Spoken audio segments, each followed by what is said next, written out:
نئی نسل آ چکی ہے۔ اس نسل کے اخلاقی معیارات ہم سے کہیں مختلف ہیں۔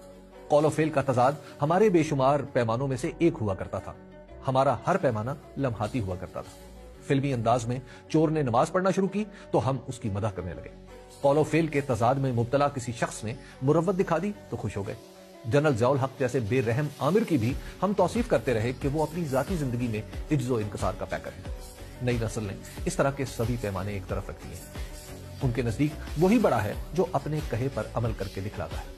اس سے زیادہ باریکیوں میں آج کل کے نوجوان جاتے ہی نہیں۔ انہیں بدتمیز کہہ لیں، انہیں تاریخ سے ناآشنا کہہ لیں یا ان پر شخصیت پرست ہونے کا حکم لگا لیں۔ یہ اسی سے متاثر ہوتے ہیں جو اپنے دعوے کی دلیل عمل سے پیش کریں۔ فقیرانہ شائستگی، حاکمانہ مروت، منافقانہ خوشگفتاری اور بزرگوں کا عبادت کو چھوتا ہوا ادب نئی نسل کے مسائل کی فہرست سے ہی خارج ہے۔ ہم جیسے تو مان بھی لیں گے مگر نئی نسل کہاں مانتی ہے۔ اس نے نواز شریف صاحب کو اپنے طے کردہ اسی ایک پیمانے پر دیکھا اور ان سے الگ ہو گئی۔ انہیں چھوڑ دیا، عمران خان کو اپنا لیا۔ عمران خان کو بھی مشکل حالات سے گزرنا پڑ رہا ہے۔ انہوں نے بس یہ کیا کہ جو کہا وہ کر کے دکھانے کی ہمت کی۔ اگر کہیں اپنا سابقہ فیصلہ واپس لیا تو اس کا ڈٹ کر دفاع کیا۔ یو ٹرن لینے کی پھپتی ان پر کسی گئی تو اس کی توجیحات بھی پیش کی۔ انہوں نے ہر وقت خود کو عوام کے سامنے جواب دہ سمجھا۔ بالخصوص اپریل 2022 کے بعد تو انہوں نے عوام کو ہی اپنی اصل طاقت مان کر سیاست کی۔ پاکستان کے تاریخی تناظر میں یہ ایک مشکل راستہ ہے، اتنا مشکل کہ اس میں جان بھی جا سکتی ہے۔ ایسا کچھ عمران خان کے ساتھ ہوا بھی۔ ان پر گولی چلی، اب تک وہ جیل میں ہیں۔ ان کی جماعت سے انتخابی نشان لے لیا گیا۔ ان کے امیدوار الیکشن جیت گئے مگر فارم 47 پر ان کی جیت سب نہ ہو سکی۔ 26ویں آئینی ترمیم اور الیکشن ایکٹ میں ترمیم سمیت قانونی نظام میں ایسی کئی تبدیلیاں کی گئیں جن کا ہدف عمران خان کی ذات یا ان کی جماعت پاکستان تحریک انصاف رہی ہے۔ یہ سب کچھ نواز شریف صاحب کی جماعت مسلم لیگ نون اور پاکستان پیپلز پارٹی نے مل کر کیا۔ ان دونوں سیاسی جماعتوں کا طرز عمل یہ بتاتا ہے کہ عوام کی حاکمیت، ووٹ کی عزت، بنیادی انسانی حقوق، دستور اور عدلیہ کی خود مختاری جیسے بنیادی اصولوں کو بھی سیاسی مفادات کے لیے نظر انداز کیا جا سکتا ہے۔ اس کا مطلب یہ سمجھا گیا کہ ماضی میں بھی جب ان دونوں جماعتوں نے جمہوریت کی بات کی تو دراصل کوئی نہ کوئی سودا ہی کر لیا۔